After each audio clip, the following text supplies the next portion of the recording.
All right. Everyone is talking about where LeBron James might finish his career, right?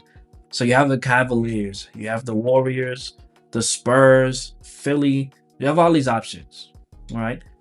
After Miami shocked the NBA by trading for Giannis Antetokounmpo, another possibility suddenly feels very real. What if LeBron James returns to South Beach?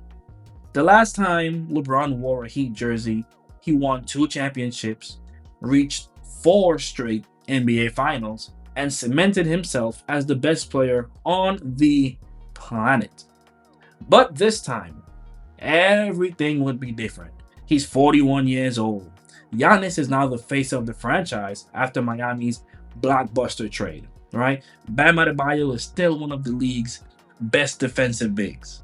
And Erik Spoelstra has an entirely different roster than the one LeBron left behind. It's not even the same NBA that LeBron left in 2014 when he left the Miami Heat, right? So today, we're breaking down exactly what a LeBron to Miami reunion will look like. Not just the headlines, not just the nostalgia, but the actual basketball. Would this team become the favorite to win the NBA championship?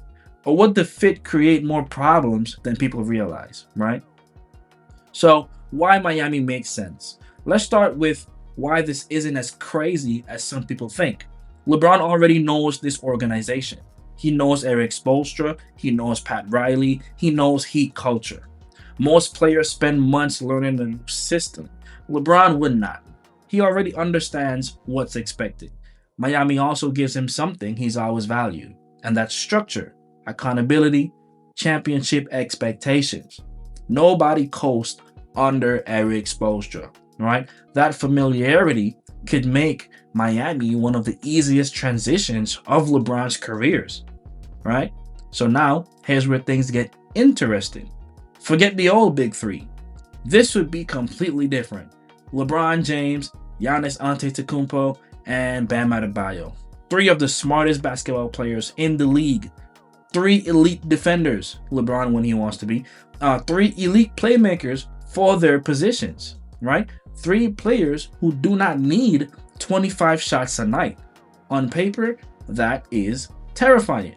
But basketball is not played on paper. So let's talk about the offensive fit, right? Here's how I think Spoelstra would use them. LeBron becomes the primary organizer, not necessarily the leading scorer.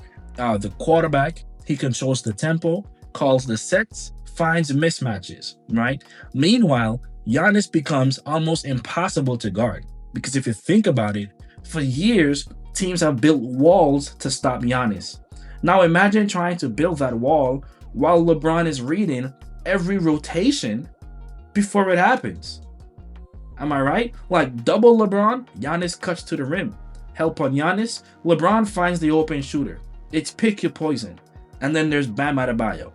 Bam might actually benefit the most, in my opinion. He's already one of the NBA's best screen setters, one of the best short roll passers, one of the smartest big men in basketball, right? Now pair him with arguably the greatest passer ever.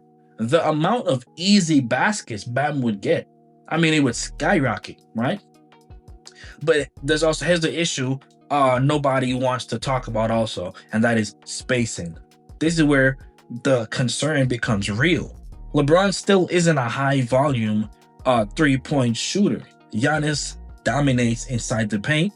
Bam operates around the elbows and the rim. So that's three stars whose best work happens inside the 3-point line. If Miami doesn't surround them with elite shooting, the floor shrinks, defenses clog the paint, driving lanes disappear, and suddenly, one of the most talented trios in NBA history becomes easier to defend than expected, right?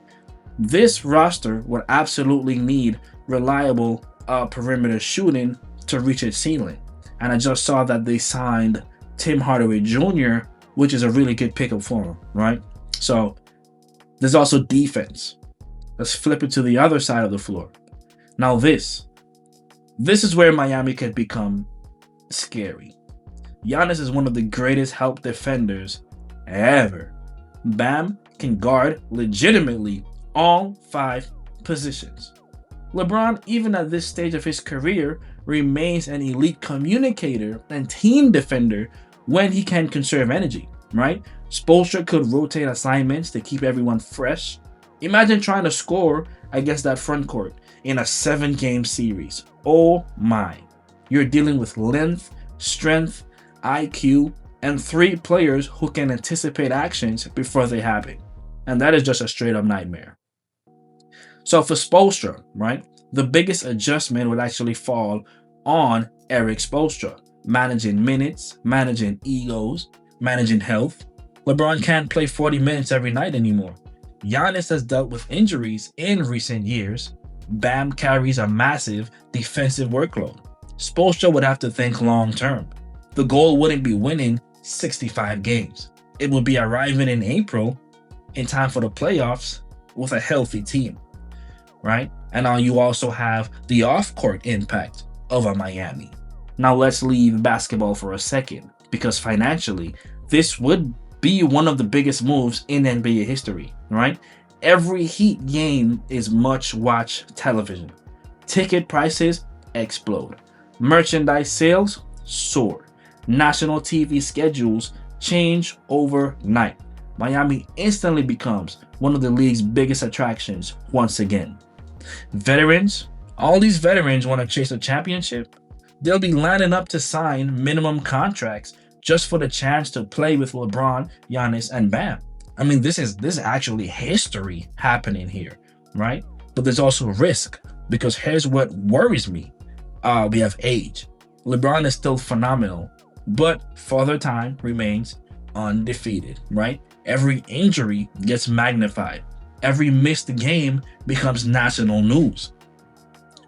Every playoff loss turns into another debate about his legacy. And there's also the salary cap, because after acquiring Giannis, Miami's financial flexibility is limited. So building out the rest of the roster around 3 max level stars would be extremely challenging. And as we know, there's talks about LeBron willing to take the minimum. But I mean, going from his contract last year with the Lakers to just the minimum, LeBron, I don't know.